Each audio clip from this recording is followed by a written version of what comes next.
صحیح مسلم کتاب الایمان حدیث نمبر 216۔ عبداللہ بن دینار سے روایت ہے، انہوں نے حضرت ابن عمر رضی اللہ عنہما کو یہ کہتے ہوئے سنا کہ رسول اللہ صلی اللہ علیہ وآلہ وسلم نے فرمایا، جس نے اپنے بھائی سے کہا ہے کافر، تو دونوں میں سے ایک کفر کی اس نسبت کے ساتھ لوٹے گا، اگر وہ ایسا ہی ہے جس طرح اس نے کہا تو ٹھیک، ورنہ یہ بات اسی کہنے والے پر لوٹ آئے گی۔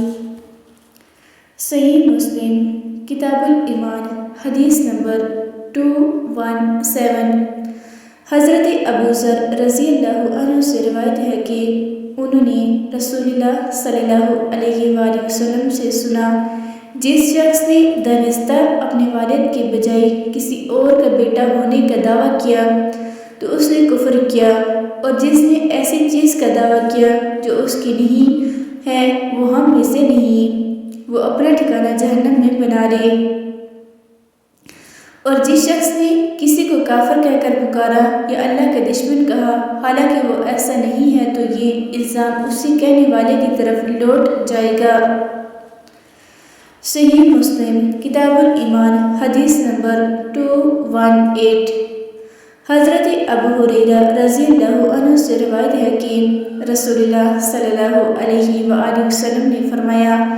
اپنے ابا سے بے رغبتی نہ کرو، چنانچہ جس شخص نے اپنے والد سے انحراف کیا تو یہ عمل کفر ہے۔ صحیح مسلم کتاب الایمان حدیث نمبر 219۔ خالد نے ابو عثمان سے نقل کیا کہ جب زیاد کی نسبت ابو سفیان رضی اللہ عنہ کی طرف ہونے کا دعویٰ کیا گیا تو میں جناب ابو بکر رضی اللہ عنہ سے ملا اور پوچھا، یہ تم لوگوں نے کیا کیا ہے؟ میں نے سعد بن ابی وقاص رضی اللہ عنہ سے سنا،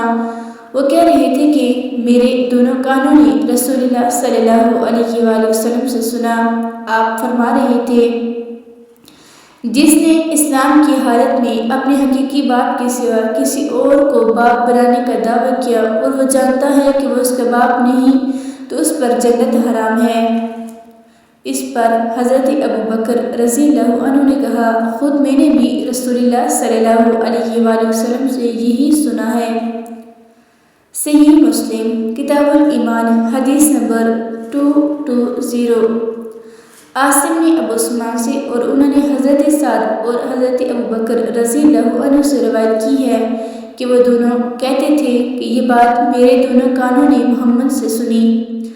اور میرے دل میں یاد رکھی۔ آپ صلی اللہ علیہ وآلہ وسلم فرما رہے تھے، جس نے اپنے والد کے سوا کسی اور کو والد بنانے کا دعویٰ کیا حالانکہ وہ جانتا ہے کہ وہ اس کا والد نہیں ہے، تو اس پر جنت حرام